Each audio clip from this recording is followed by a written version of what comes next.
Rabbi Yom Tov Glaser here in Yerushalayim, Erev Pesach, Tafshin Ayin Beis. We are here to talk a little bit about Baalei Teshuvah and Geirim, people who've come close to Torah, close to Hashem, close to mitzvahs, close to Yiddishkeit, who find themselves often, after their whole Teshuvah experience, they find themselves a bit lost. Working for 20 years in this, I've had a lot of people come to me wondering, what in the world to do. What are they going to do with the chinuch situation? What are they going to do with their own coping experience with having so many kids? They're not built for. Many people come from 1 to 2 kid families. Many people are children of divorcees. They don't have the background of the stability of the average firm person. Not to mention they give up a lot of the career forming years of their lives during their tshuva process and kind of never develop that as well. Yet, there are brothers in mitzvahs. There are brothers.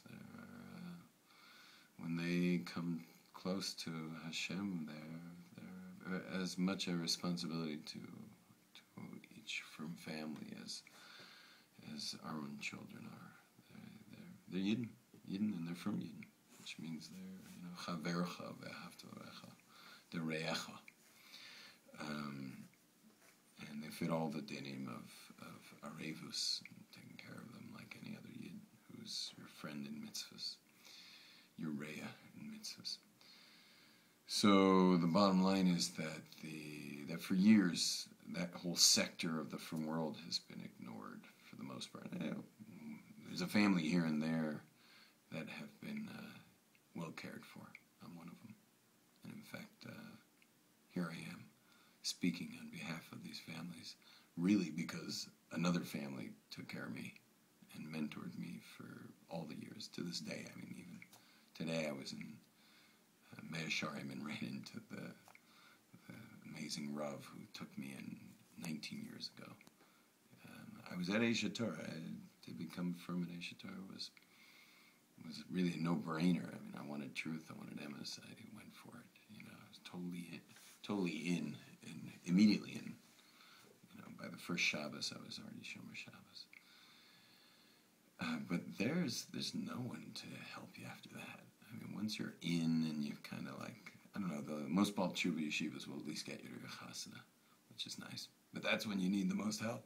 And being single in Baalei Teshuvah, anyone can do that. But to be firm and to start having kids and start having lots of kids and, keeping up with the Schwartz is not pashut. It's not pashut at all. So I'm sitting here actually being inspired by Binyamin Klempner, who is the man behind Yad L'Shuv, which is an organization that has taken on to really make sure that second stage of the Teshuvah movement, which is marriage and family, to make sure that these people make it. Because he knows, just as someone helped his family along, he knows that the difference between Baalei Teshuvah and Geirim finding their way and finding their place and not being just a kind of dead weight on the frum system, but rather being a dynamic and contributing part of the frum world. It requires help. They have to be helped. The frum world is a system that's a system, and you either know the system or you're afraid of the system, one or the other. And so Baalei Teshuvah, myself included, we rely a lot on the frum community, meaning people who know the system, aren't afraid of the system, who will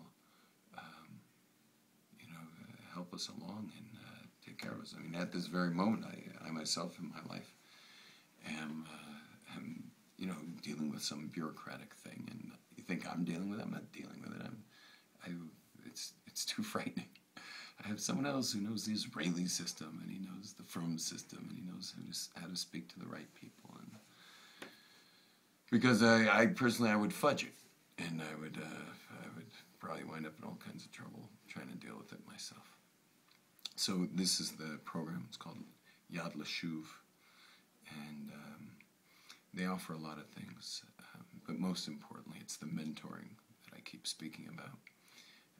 This mentoring that a family, to even get financial assistance, has to agree to be mentored.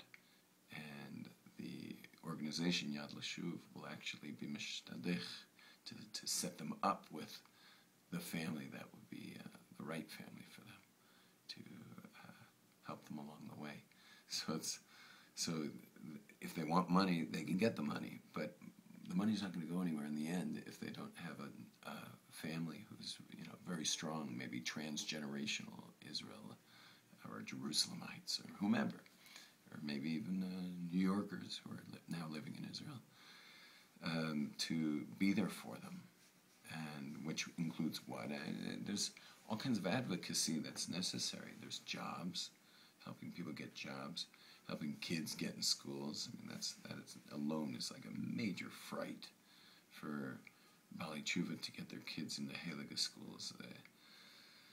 Many Baalei Teshuvah have they want the best chinuch for their kids. They don't want to happen to them what happened to their Zaydis, that made them actually grow up not frum in the first place to become frum again. Like they don't want their kids, their grandkids having to go through what they had to go through to become frum. And therefore, many Baalei Teshuvah have a high degree or expectation, or they set the bar high on what they want for their kids' chinuch. But in the meantime, the high levels of chinuch aren't so interested in Baalei Teshuvah kids of Baalei Teshuvah, because I know what it's like when you're running a whole organization. You want it to be as easy as possible because you got so many kids, etc., etc., etc. But Lamaisa, these children of Baalei Teshuvah also need a place to live, and also, a place to learn, and they deserve the best. Why shouldn't they have the best? I mean, they're the ones who dealt the most with bad chinuch of their upbringing and of what caused the family to fry out in the first place. They need it, but they need advocacy, and so these same mentor families can help the kids get into schools, camps. Not to mention, if people are feeling the stresses of having big families, people who have no concept of what it is to raise a big family, it can really stress the family emotionally, the parents emotionally, and so in mentoring family can be there for them. They can catch them when they fall. They can help hold them up, and it's a one generational thing, because the children of Baalei Teshuvah are like from birth kids. I mean, okay, they might be a little more creative than the average from birth kid, but in the end, they totally are in the system, and so it's just bridging it. It's just bridging it, and that's Yad L'Shuv is bridging that gap and helping these families along to make sure that we're creating balanced and beautiful Doros Yesharim, generations of goodness. And Lamaisa, the Teshuvah movement's just going to be getting stronger and stronger, and the need for Yad L'Shuv will get stronger and stronger. And so I'll tell you, just as being someone who knows how much I've gained and how much my family's gained, even my children have gained from the mentoring I received and any assistance I got over the years, I ask you, Rabbi Yom Tov Glaser, to please make a difference. Make a difference for the Baalei Teshuvah families who really need that help. You can be the ones who make that